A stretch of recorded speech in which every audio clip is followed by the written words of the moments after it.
Salam pembaharuan, jumpa lagi dengan channel Nafas Pembaharuan. Saudara sekalian, Presiden Partai Keadilan Sejahtera atau PKS Ahmad Sayhu mengingatkan semua pihak agar tak termakan ancaman narasi pemecah belah.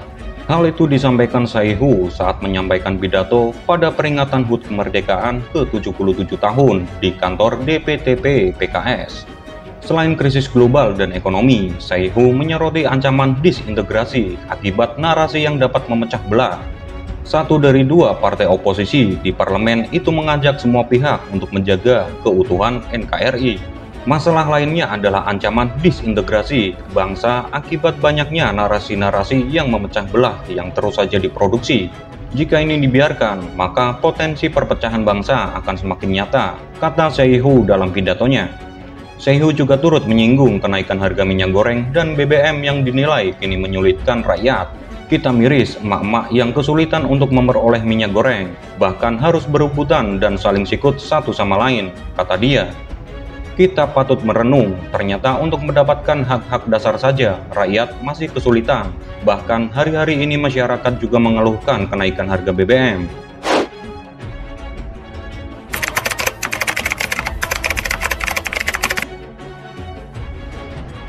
Bak termakan omongannya sendiri, Sayhu justru membangun narasi pemecah belah tersebut. Pasalnya, harga minyak goreng sekarang sudah stabil.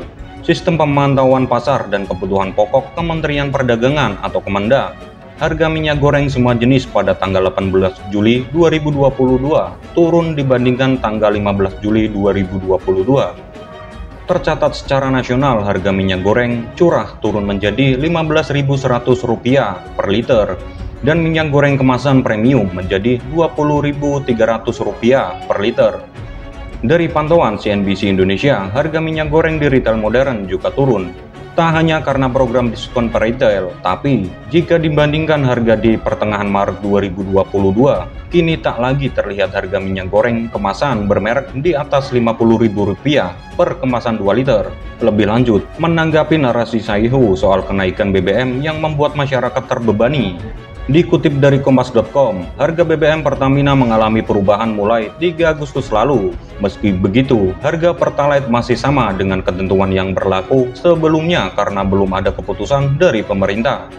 Harga Pertalite pada Rabu 17 Agustus 2022 per liter di seluruh SPBU di Indonesia masih sama, yakni Rp7.650. Sedangkan harga Pertamax dan BBM non-subsidi naik, berbeda-beda tergantung pada wilayahnya.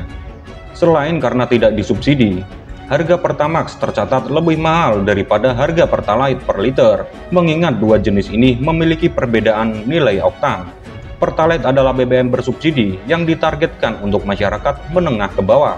Akan tetapi, konsumsi BBM di lapangan masih ada banyak orang mampu alias orang kaya yang menggunakan BBM bersubsidi seperti Pertalite ini.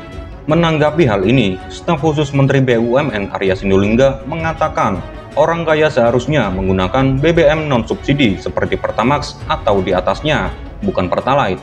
Harusnya orang-orang kaya malu pakai Pertalite. Ini seharusnya untuk orang-orang kaya. Orang-orang mewah itu harusnya jangan membeli BBM bersubsidi, ujar Arya. Kembali pada Ahmad Sayhu, jadi narasi yang dibangun Sayhu soal kenaikan BBM menunjukkan dirinya hanya membela masyarakat mewah atau orang kaya saja, karena saat ini BBM yang dinaikkan pemerintah hanya yang non-subsidi.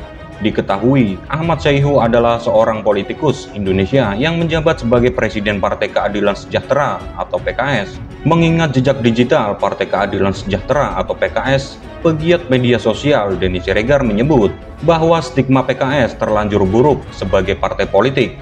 Buktinya, selama 10 tahun bergelut di politik nasional, PKS tidak mendapatkan posisi strategis. Kenapa demikian? Menurut Denny, karena politik identitas yang dimainkan PKS. Sebenarnya salah PKS sendiri. Sejak lama partai yang dikabarkan sebagai anak kandung organisasi global Ikhwanul Muslimin ini punya rekam jejak buruk dalam politik. Indonesia mencatat model politik identitas di negeri ini yang membuat politik kita menjadi kotor, kata Denny dalam saluran YouTube Cokro TV. Sekarang ini PKS bagian virus yang akan meracun. Nama mereka adalah kartu mati di Republik ini, tegas Denny. Di kesempatan lain, politisi PDI Perjuangan Dewi Tanjung mengungkapkan bahwa PKS merupakan partai yang mendukung para teroris dan juga paham radikalisme. Dewi Tanjung pun kemudian menyinggung soal sikap PKS yang pernah meminta ex-ISIS untuk dipulangkan ke Indonesia. Menurut Dewi, hal tersebut jadi salah satu bukti PKS adalah partai yang mendukung para teroris dan juga tidak cinta tanah air. Dewi pun mengatakan bahwa PKS merupakan pengkhianat bangsa dan bersatu dengan khilafah untuk menggulingkan pemerintahan yang sah.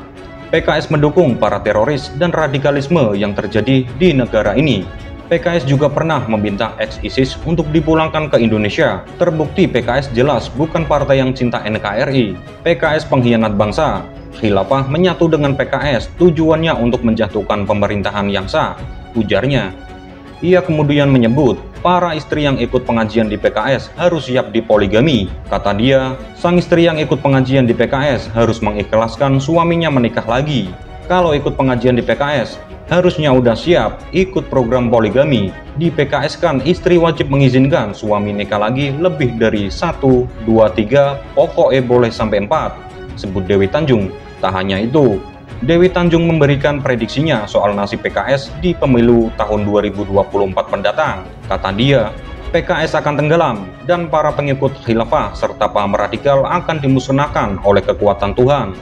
Nyai pastikan tahun 2024 nanti PKS akan tenggelam dan para pengikut khilafah paham radikalisme akan dimusnahkan oleh kekuatan Allah Subhanahu wa Ta'ala. Nyai yakin Allah Subhanahu wa Ta'ala bersama kita yang membela rakyat dan negara dengan kebenaran. Usir partai pengkhianat bangsa dan usir pengikut khilafah, pungkas Dewi Tanjung.